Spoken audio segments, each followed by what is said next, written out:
Hello and welcome to the That's So Craven podcast, your Fulham podcast from Down Under. Here today, after the international break, it's good to be back, and we're going to discuss the game against Luton this weekend. Dad, nice to have you joining us tonight. Pleasure to be here. Cold, wet, and windy, and very stormy on this end. I don't know why I'm saying that because I literally live about 5 minutes from you, but I just thought I'd add that in just for context. It's good for the listeners to understand what we're having to endure over here in sunny Australia. The fact that it's actually raining for once.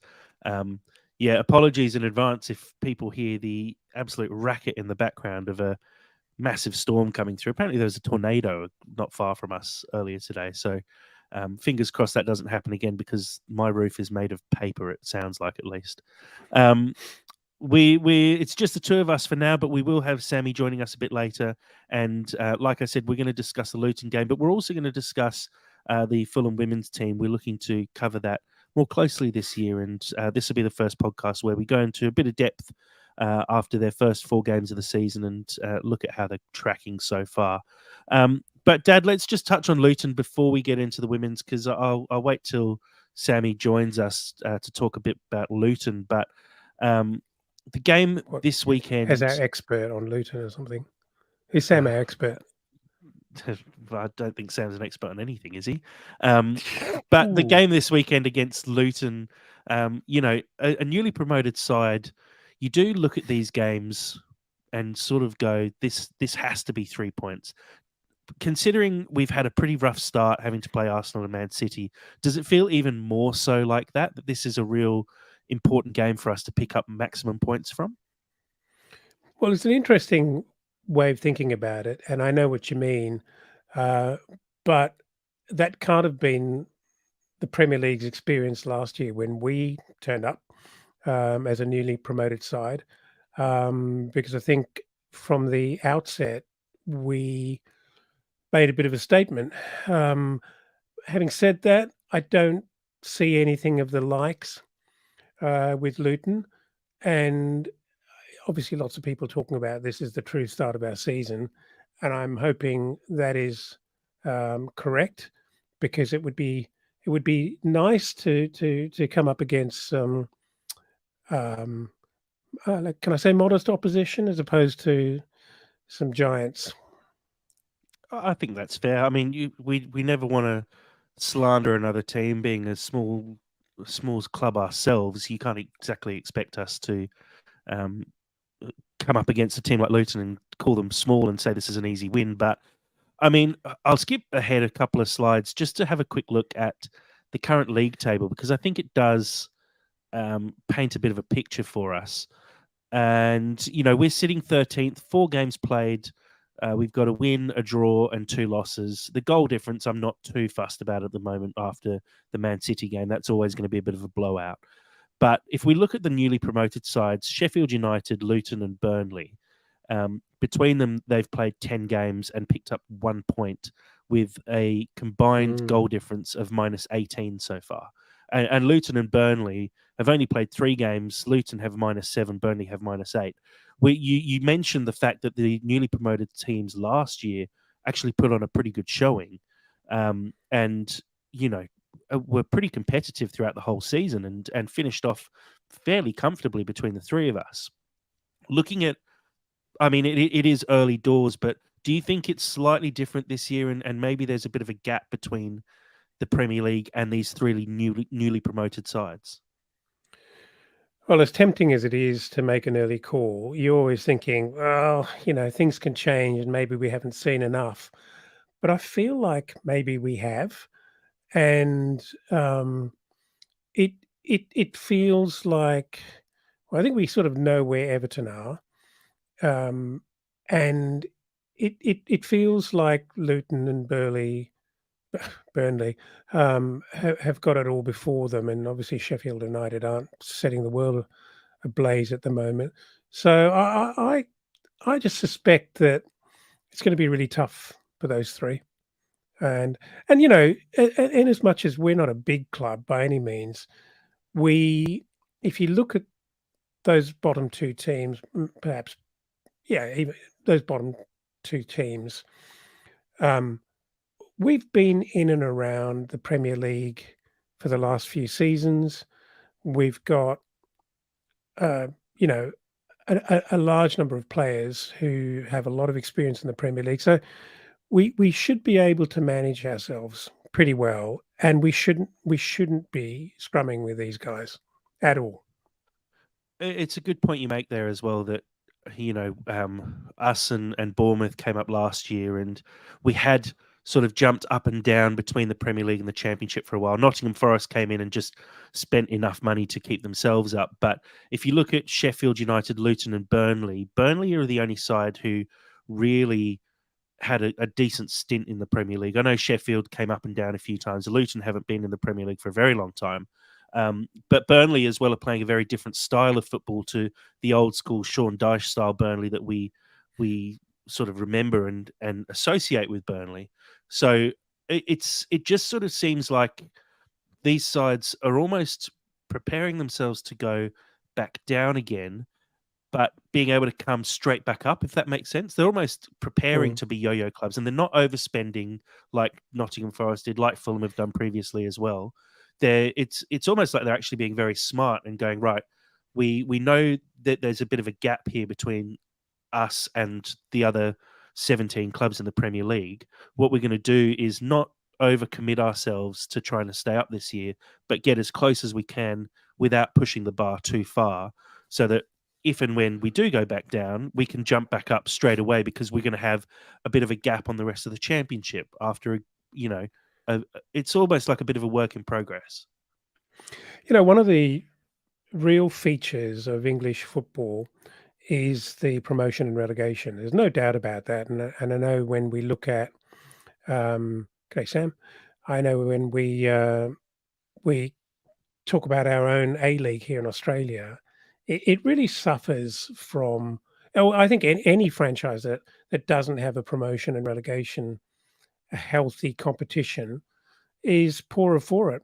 But conversely, the problem in England is a massive difference. I mean, if you look at the top 4 or 6 clubs, and then the other 14, there's still a massive difference in capability, resources, and just I think it is financial muscle and maturity of the teams that have been around the Premier League for a few years, and I wouldn't call us one of those yet, but I think you know what I'm getting at.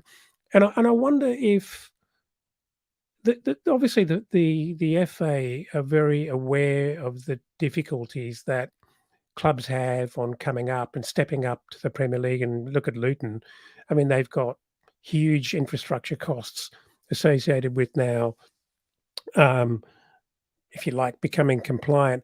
I wonder if the FA dollars, pounds rather, sorry, are actually enough for clubs coming up to stop the inevitability of that yo-yo, because that can't be a good thing.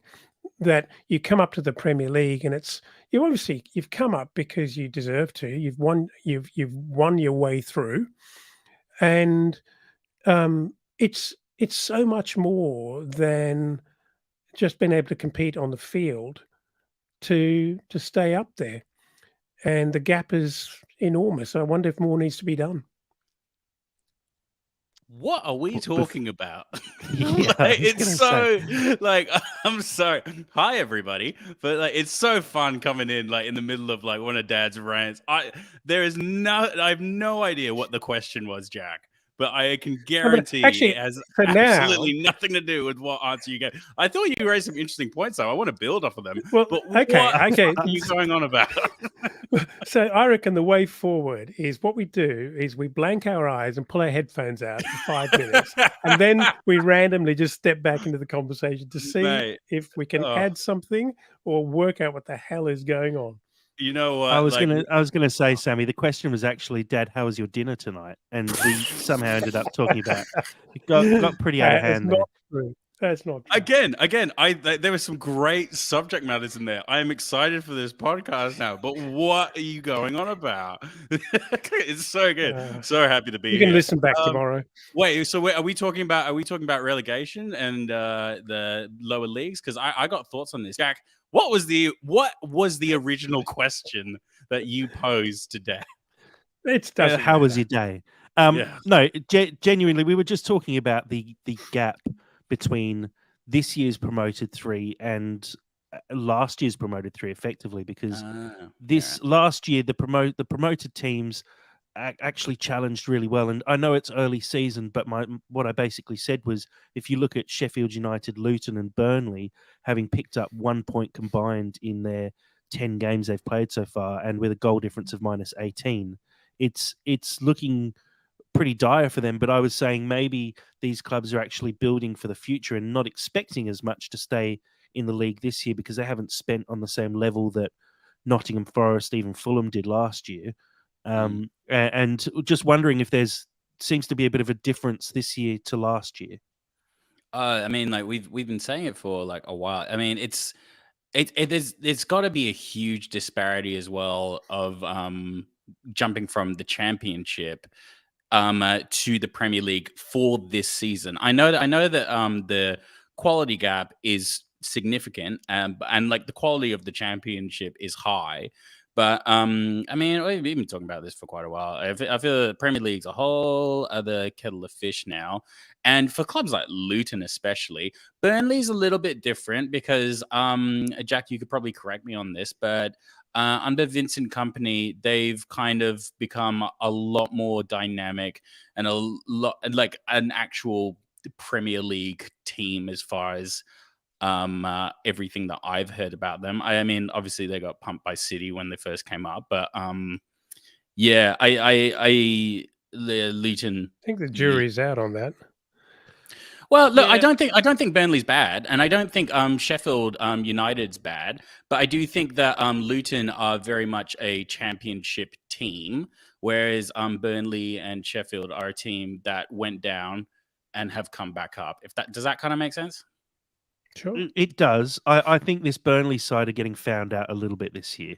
I think in the Championship, they were a really good Championship team, but we've seen it previously. Like think about Slavisa's side that came out of the Championship, that all out attacking football that was really exciting, and we were getting good wins. And you bring that up to the Premier League, and it just doesn't translate because you can't play in the same way against Premier League sides.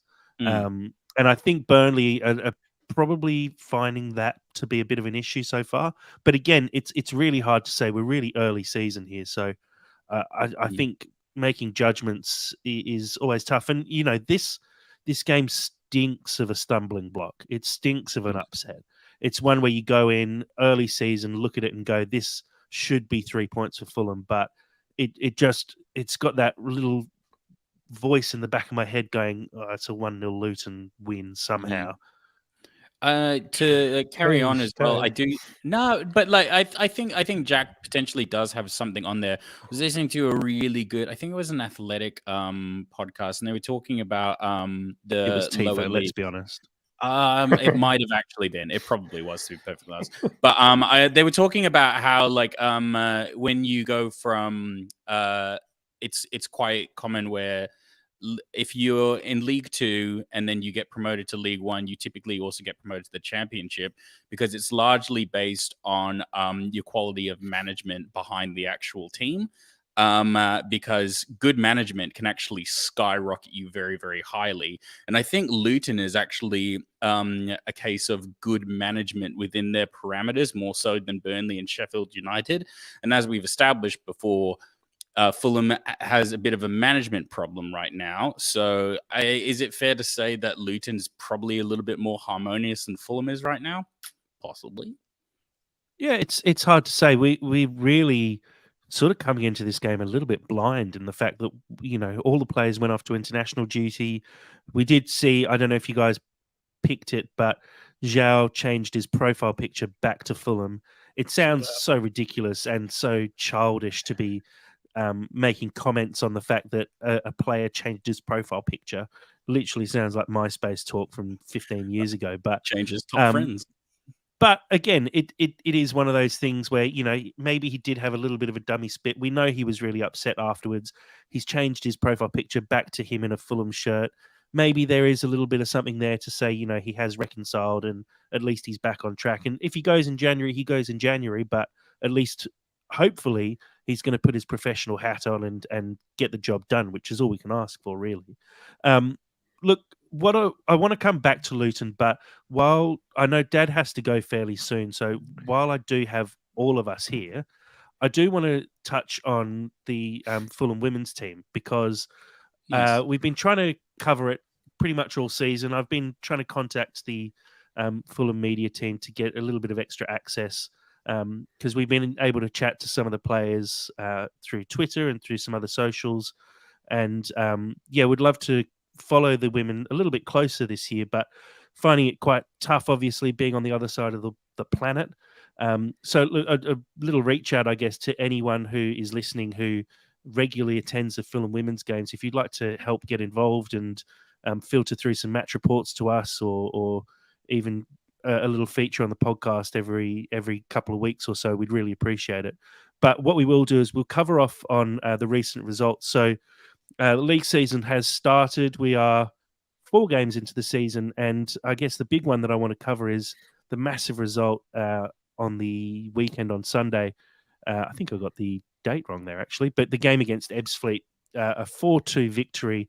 Ebbsfleet United having a really good season so far, and it was definitely a game we went into probably hoping to get something out of, but maybe not expecting to get a win. And to walk out with a 4-2 victory against the side who are probably gunning for promotion is a really, really good result. And if you've watched the highlights as well, it definitely looks like it could have been 6 or 7 to us. So it's a bit of a tough start to the year, a 1-1 draw against Ashford and then a 2-1 loss to Dartford, who do look probably the favourites to go up this year, but bouncing back and scoring goals like it's no one's business so far this year. Dad and Sam, I don't know if you guys have managed to follow as much, but looking at those results so far, it looks like a bit of an upward trajectory. Yeah, it's interesting. I honestly haven't been following it very carefully. I'm aware of the conversations and the contact that we're having, or the contact we're trying to establish, and as a result of that, I'm aware of the results. But look, just in a general sense, it's probably interesting timing that we're talking about trying to promote the women's team, certainly from a podcast perspective, and give them a platform, particularly since Chairman Mo obviously was the man that had the vision to start that team some years ago, and I know it's had a bit of a jagged path since then, but we with the rise in the popularity of women's football, surely everyone would like to see this women's team get back to where they really should be, and that's playing against Premier League clubs. So all the support we can give them, I'm very up for it.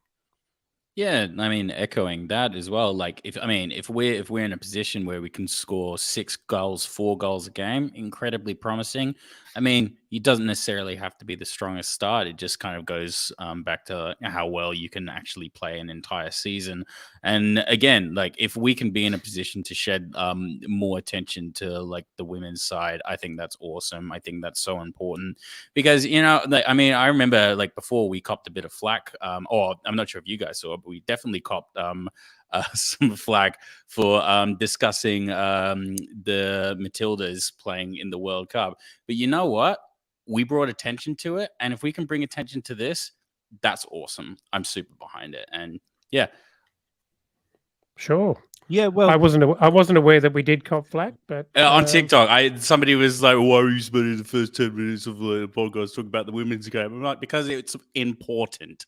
It's important, and I want to be. And it was good. It was good, and you know what? If you don't think it was good, I'm sorry, you're the problem. But genuinely, No, that's okay. That's fine. Yeah, and like, you know what? Like the more we can support these girls, the bigger like we can create their platform. It's all A plus all around for me.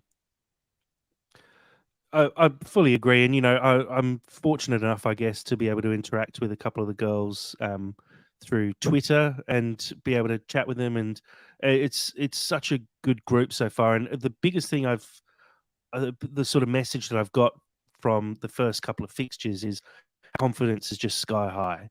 Um, Mm. you always come into a season hoping for the best, and the team have made some really good signings in the off season as well, and moved really quickly with their transfers, which is something nice to see for Fulham for once.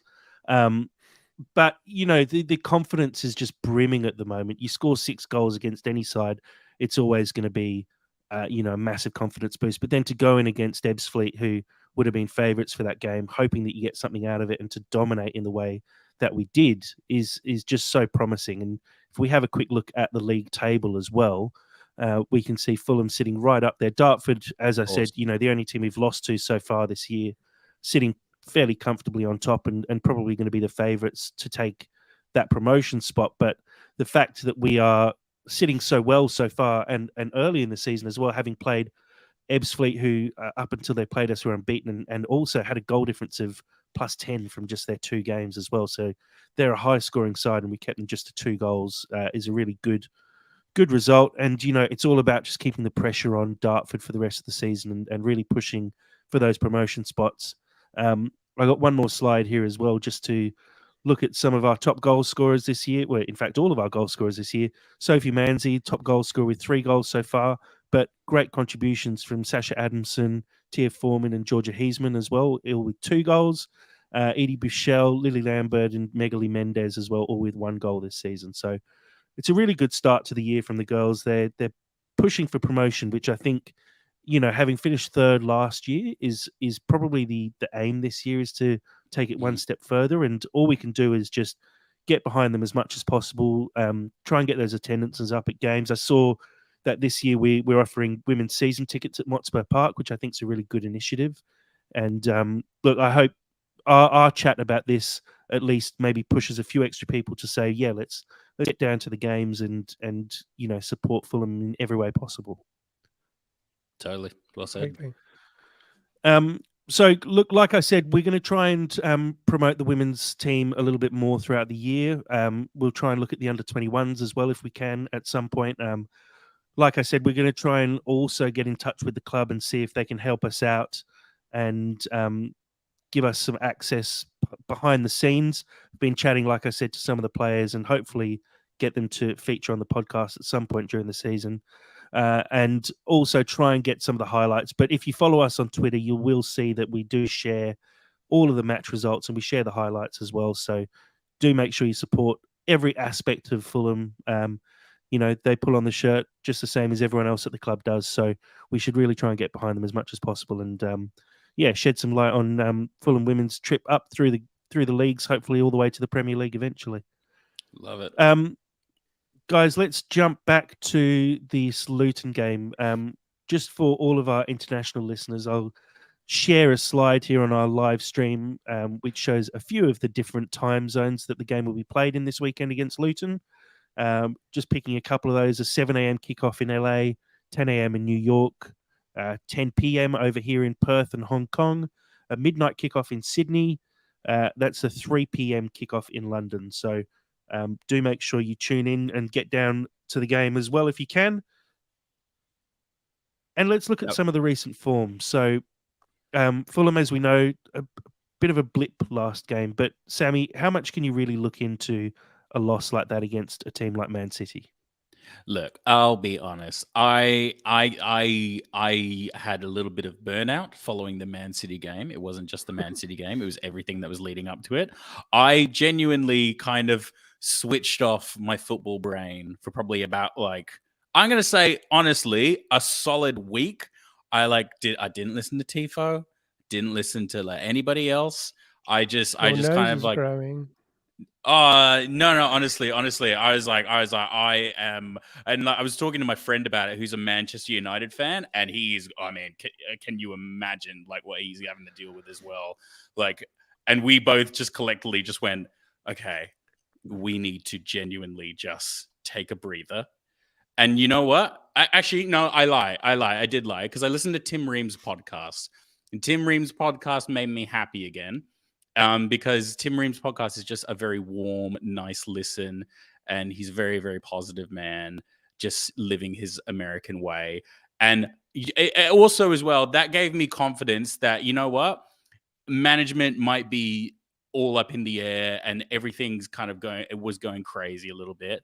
But Tim Ream reminded me that the boys will always play for each other, and that these transfers are a part of life. They're a part of business. It's so very ingrained in them. If anything, I probably took it more personally than Zhao did, because he's a consummate professional. I have no doubt that all of these guys, yeah, it would have been a bit of a weird kind of couple of days following that. But playing Luton, they're just going to go straight back into it. Zhao's coming off like a 9-0 win against Luxembourg. He's flying right now, for Portugal, I mean. And I think Zhao Paulinho's situation, I feel like that's kind of like the least of my problems. I think he's a professional. It'll be absolutely fine. I'm going into Luton excited. I'm really, really glad that we didn't have to play Luton directly after Man City. I think this international break has been so important. Just to decompress. I don't know about you guys, but just to decompress from all the crap that went on a couple of weeks ago. I feel that this is I think it's been a great reset. I think if Zhao had a really poor international break, maybe that could have that would have been crappy for him. But he's had a great international break. I feel like Tim Ream, he captained in his hometown the other day, so his confidence is like sky high.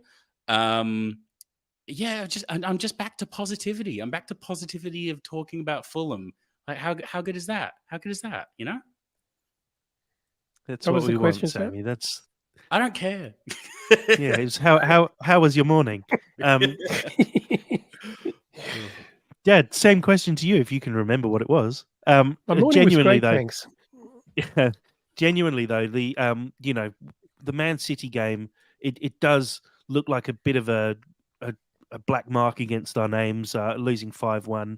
When you look at those recent fixtures, I mean, it's not the best look. But to be honest, apart from that Brentford game, I don't think we've played badly at all this season. No. Look, honestly, I think everyone understands the machine that is Man City. To play them early in the season for teams like Fulham, who generally speaking don't have a great start because they're still organising their deck. And I thought we competed really well. And then for a bunch of reasons, it just, going into the break and then thereafter, it was just a bit of a masterclass and a blur, and a few unpleasant happenings and a few things to rant about. And I think it really inflamed what was a difficult little period for us. And so I couldn't agree more that the international break could not have come at a better time, and it could not have come sooner. Yeah. Was it long enough? Maybe. Has Marco's blood pressure returned to baseline? I don't know. I'd like to believe that things are happy and harmonious and we're back on track now, but I think there are some real problems that I'm not being melodramatic about. I think that everyone recognizes, and I don't see an easy way through some of those systemic problems, if you like. And I'm talking about the management ownership structure, as we've talked to death about. But I certainly do believe that the team have now, these guys, management and players know what happens. And after the transfer window closed, it's like, shut the doors. This is what we've got. Let's go. And I sound like Fabrizio, but I do think they knuckle down and get on with it, and I'm hoping I don't live to regret this, but we probably couldn't get a better restart fixture than Luton. Luton at home, even better. Mm. But yeah, I think the big problem for me is that they've leaked some goals, but on the other side of that, we're not exactly a high scoring machine at the moment. Um, I back us to defend well enough against a side like that, but you kind of want to be feeling that you're the team that can put, a couple, maybe three past the bottom half of the table over 90 minutes. And I'm just not entirely convinced that we're there yet. Interestingly, Jimenez did actually score on Yeah, his international break as well. Well, So against Australia. yeah. So like, Hey, Jack, don't knock people who wear a Fulham shirt for their day job who can take a penalty. Come on. it's actually a nice thing that we actually scored and have a player who can score a penalty. That's a huge bonus nowadays. yeah. No, but Yeah, you go, Jack. No, I was just going to say I agree with you. It is good to see Jimenez getting a goal. It's all confidence, even as from the penalty spot. He came off the bench, after 60 minutes, I think, and scored the penalty in the 78th or 80th minute or something. Harry Wilson had a really good game for Wales on the weekend. It looks like no one's come back injured from international duty, which is always a massive bonus as well. So look, I think the break, like both of you said, the break couldn't have come at a better time. We mentioned that there are a few sort of background issues at the moment. I don't think the international break is going to fix those. Let's be perfectly honest, because they're quite deep. They're deep in the club at the moment. It's not something you can just fix in a couple of weeks. But I think Dad, you mentioned that we're not the team that can put 3 goals past an opposition like that. But looking at our recent results, I mean, we played Arsenal, Tottenham, and Man City, and we've scored 4 goals in those 3 games. I think Everton and Brentford, we weren't fully there. We were very disrupted by everything going on with Mitro and how that all went down. So I think it almost feels like the floodgates are ready to open. And I wouldn't be surprised if we did put, this is a Luton side who aren't that different from the team we put 7 past a couple of years ago. I wouldn't be surprised if we put 3 or 4 past them on the weekend. At the same time, I wouldn't be surprised if it was a 0-0 draw.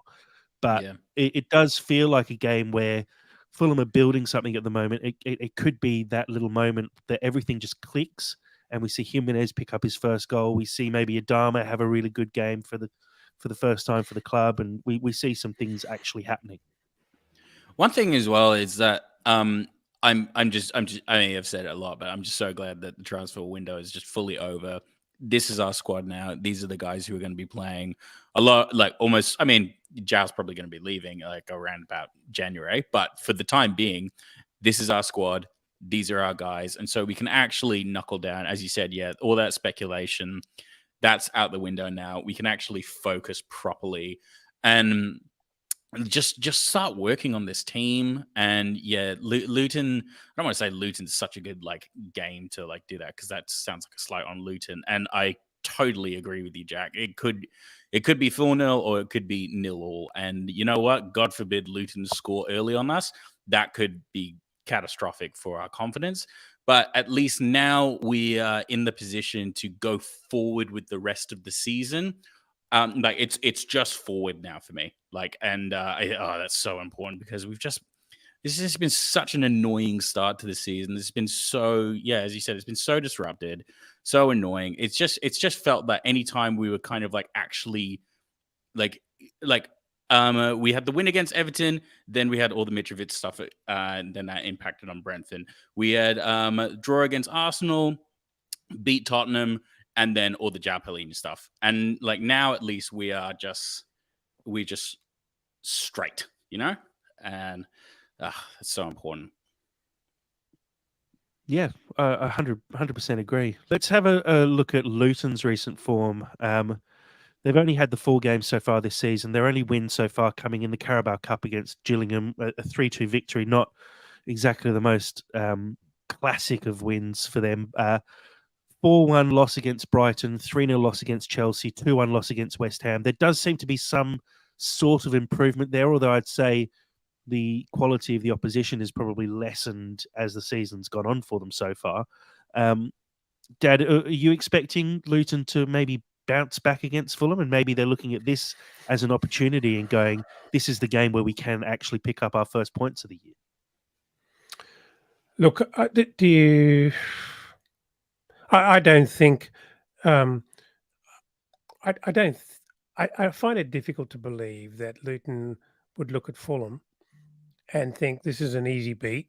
Brilliant, can't wait. I think they're looking probably somewhere between down a barrel and up a hill that almost all of the sides are going to come up against.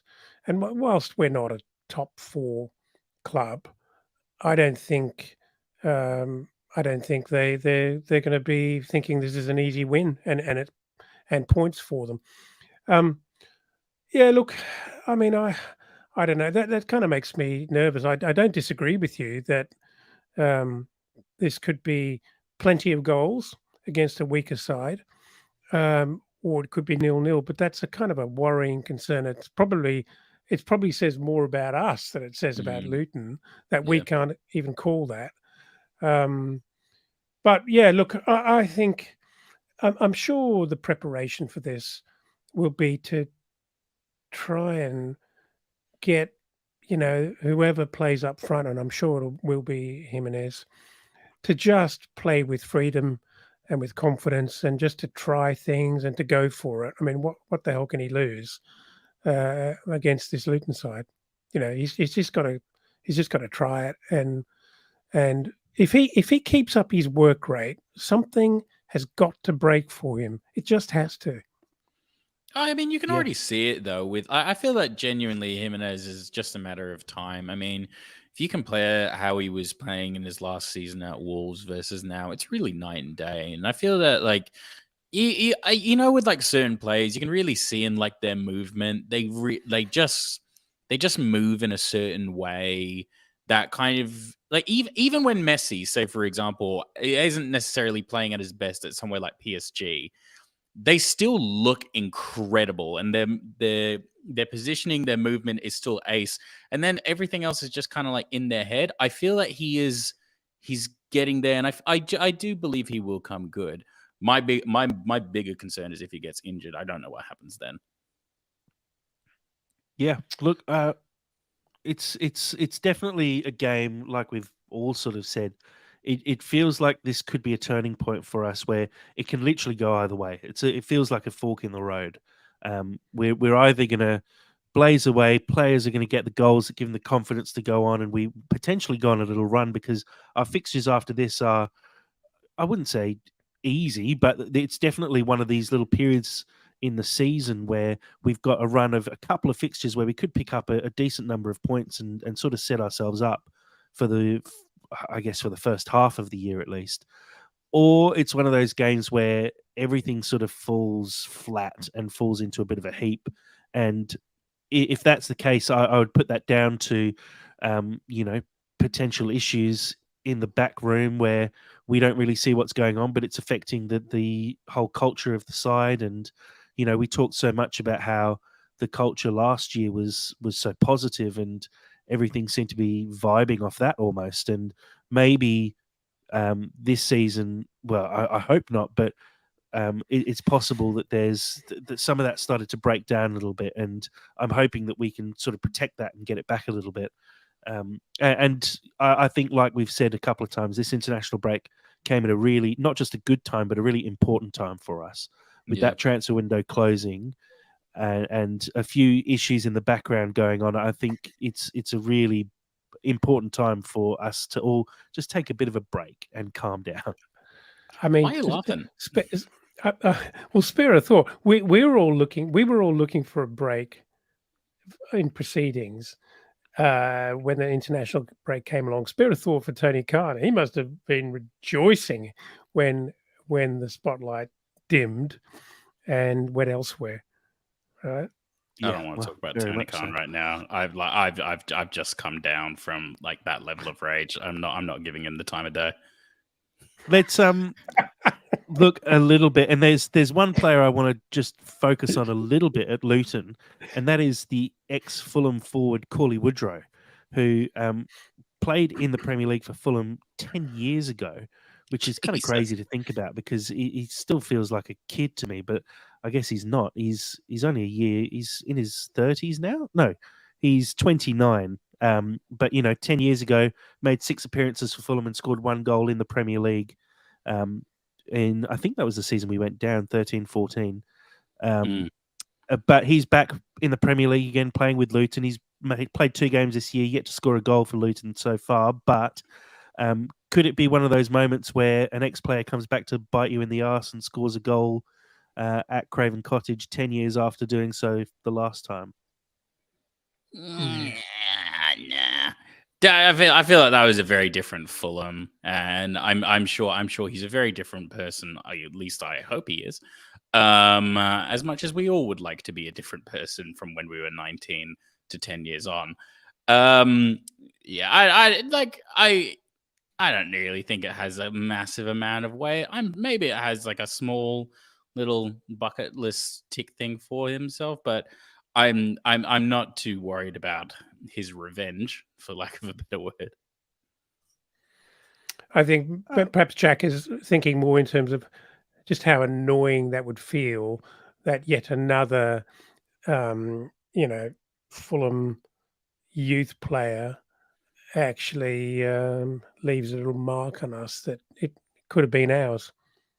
Oh, look, but like for us, because I think our academy is so successful, and there's quite a lot of players that go through us and then go on to be successful. And I know that there's the conversation that we should be holding those players, but as long as we're kind of in the place that we are, I think realistically that's never going to happen. And our main talent will always be purged by more glittery options. So I don't necessarily read too much into that. If anything, I get more annoyed when Willian doesn't pull like an Adama Traore when we play Chelsea and just run the entire pitch to celebrate in front of him.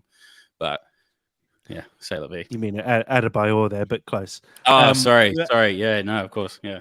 As Ash from FFC and me mentioned, Cauley Woodrow is probably the more prominent Fulham player, seeing as he did make 54 appearances for us in the league across a span of 8 years. But the other player who is playing for Luton, who has been pretty prolific in the last couple of years, is Elijah Adebayo. He's now played 103 games for Luton with 28 goals to his name just across the last 3 seasons in the Championship. Last season, he scored 7 in the league. Season before, he scored 16. But, he's a decent-looking striker as well. He actually joined Fulham back in 2007 at the age of 9 and was with Fulham for 9 years. Didn't make an appearance for the club. We loaned him out multiple times and then sold him in 2019. But since selling him, he's only 25 and he's come on leaps and bounds and looks a real handful for Luton this year. So interesting playing against a team like Luton and seeing 2 ex-Fulham players who spent some time at the club at the same time. Actually, they were both at Fulham and now going to be leading the line against Fulham this weekend. So interesting little one there. I'll share some of the questions coming in as well on our live stream. One here from William Densky, who's been able to join us on Facebook tonight. Do you think Zhao can keep giving us 100% when he's got a transfer out sitting in the back of his mind? Dad, I'll throw to you first. I think my simple answer is yes. I do believe that. We're yet to see any evidence of that, but I think it's there was such a lot made of all of this in the media, and I've no doubt that he was very disappointed. But I'm not certain that there was a meltdown or any kind of personal problem between any of the key people here and Zhao. Although Boa's Instagram, if we can decrypt Boa's Instagram, if it had any, if he was targeting Michel's behaviour, that doesn't bode well. But I actually do think he's going to do a job. I think he's a very simplistic player, and I think when he gets out on a field and he sees the ball and an opposition has the ball, he will take it off them and break them in the process. I think it's instinctive in him. I don't think he thinks about it too much when he's out there. Yeah, I can't. I tend to agree. I feel honestly, I feel that there are some people who are just so good at their jobs, even when they phone it in, they are still significantly better than everybody else around them. And I also think Zhao's the type of player, as Dad just said. I think Zhao's the type of player where regardless of how he's feeling, when he's on the pitch and he's playing, he gives 110% because that's just what he does. And yeah, he has ambition to go on and do bigger stuff than us. But I think he wanted to do that before Fulham, and he'll want to do that after Fulham, his period is over. But in the interim, when he's playing, I think he can very much separate. He doesn't seem like a petty person. I mean, I know that there is all the stuff about like him changing his Instagram picture, but honestly, I think that's just more down to marketing. It was part of an international break, and yeah, as Dad said, I think he's very simplistic in the way that he goes about these things. I think if he is selected in the starting lineup, he is going to batter people. If he is playing for Portugal, he's going to change his profile picture. I don't read a whole lot into it. Yeah, I agree. I think I mean, we've only had Zhao around for the last 12 months, but from everything I've seen so far, he really seems like a proper professional. And I get that he was really upset at everything that happened, but I don't think it's going to affect him too much in the long run. Sam, he didn't play last game. Do you expect him to start? I do. I think it would be very silly for him not to start.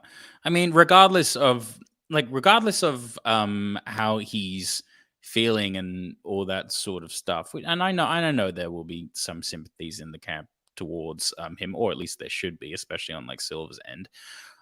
He is still a Premier League player. He is still going to want to do his best. He does genuinely seem like the person that just always wants to be selected, always wants to start. I don't get a divaness from him. I could be 100% wrong, but I think João Palhinha will always want to start as long as João Palhinha has the ability to start. And I think I can't see a logical reason for Silva to bench him. Like, I really can't. Yeah, I agree. Dad?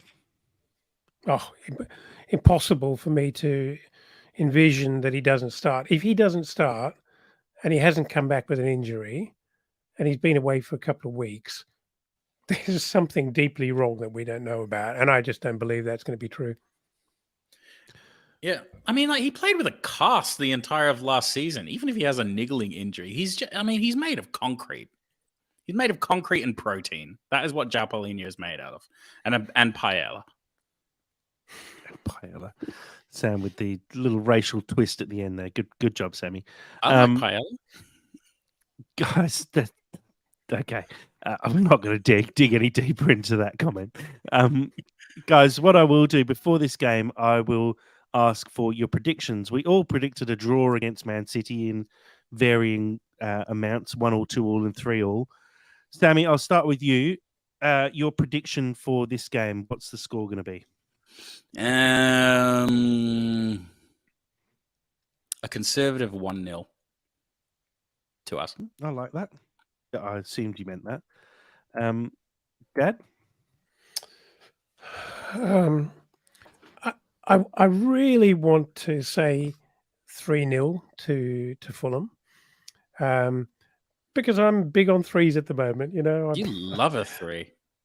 But I feel realistically it's probably going to be 2-0. I don't think they'll score against us. I think we'll keep them out. And I think Jimenez is going to score, and then there'll be another goal from the wings. So you're going 2-0? 2-0. I am going to go with 4-2 to Fulham. Oh, I think this is going to be a rollicking game. of counterattacks and goals galore.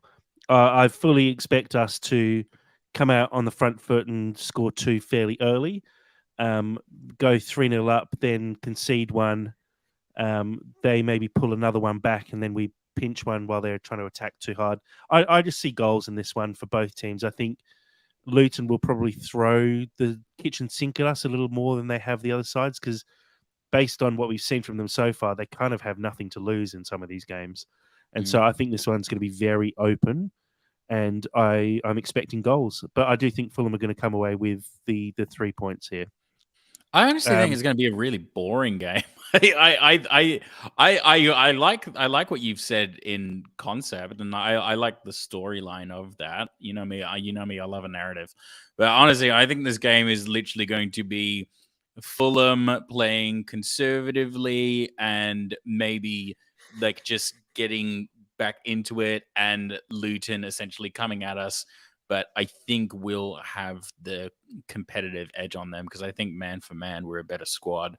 But yeah, confidence and getting back into the swing of things is going to be our biggest issue.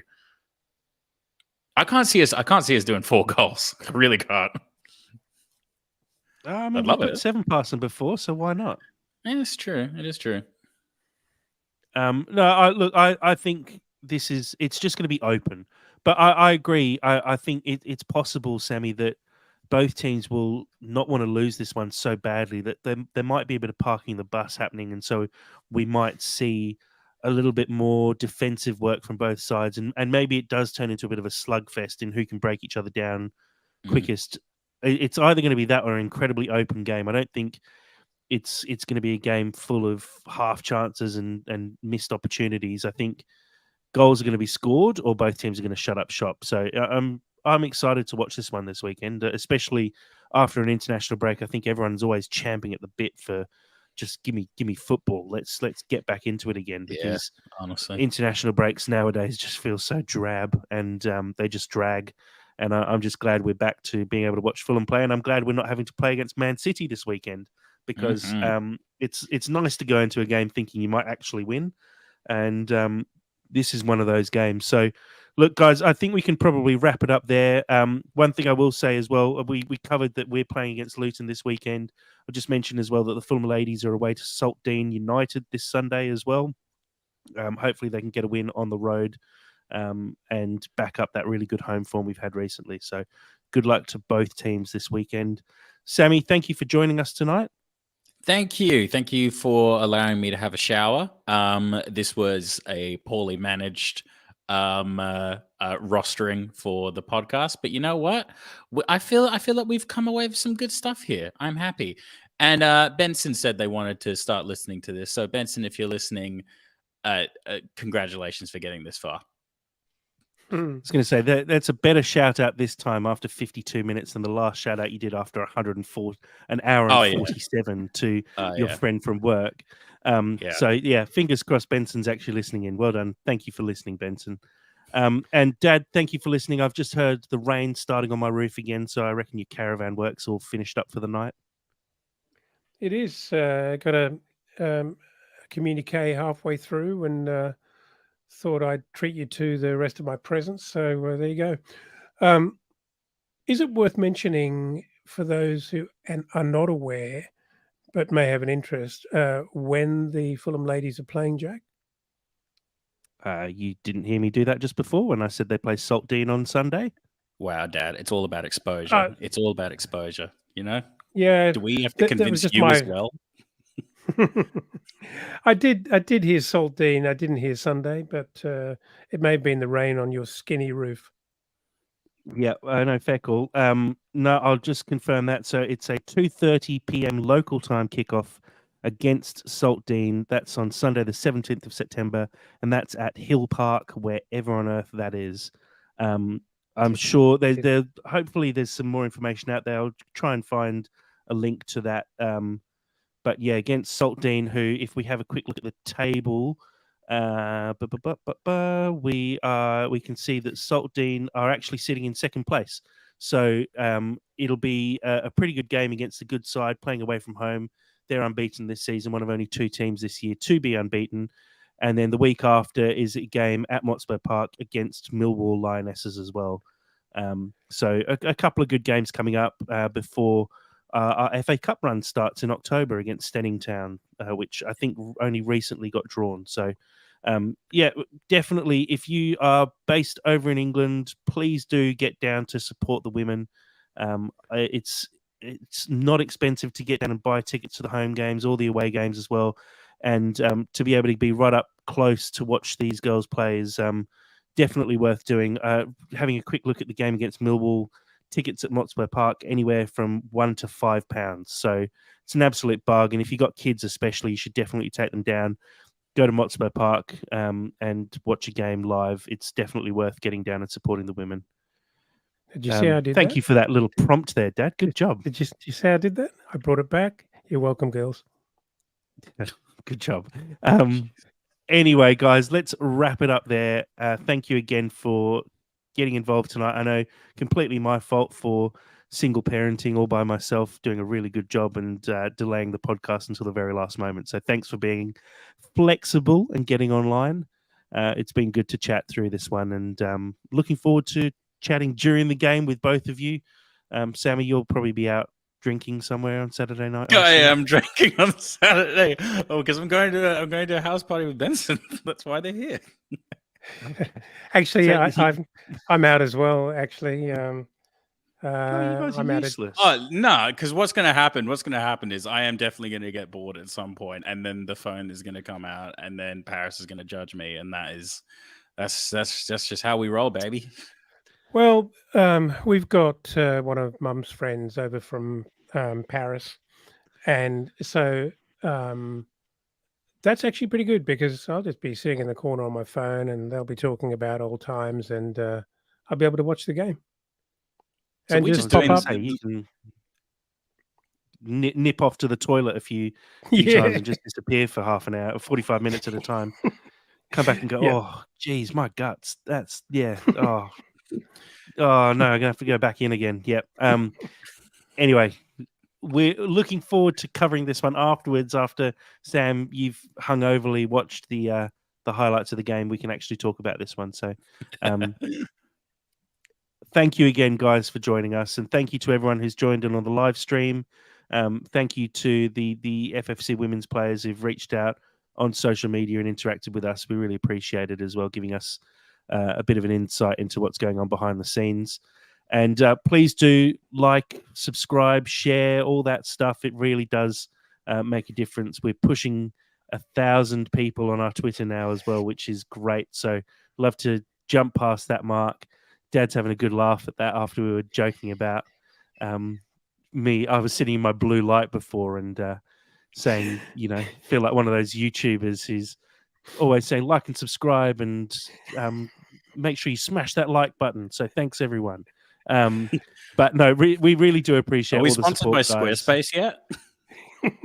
Yeah, I can share the code next week for your 5% discount with Squarespace. No, I really genuinely do appreciate all the support everyone's given us and all the interactions we have with all the people who do listen to the podcast. It's really appreciated, and we love doing this. And if Squarespace do want to sponsor us, we are open to that as well. Just putting that out there. We love you, Squarespace. Yeah, or Square Register. Yeah. Or just if Fulham want to fly us out, we'd be fine with that as well, guys. Like, I mean, if we're just asking for random things, Mubi as well. Like, okay. Right, let's wrap it up there because we're losing track. Anyway, guys, thank you so much, everyone, for listening in. And until next time, come on, you Whites.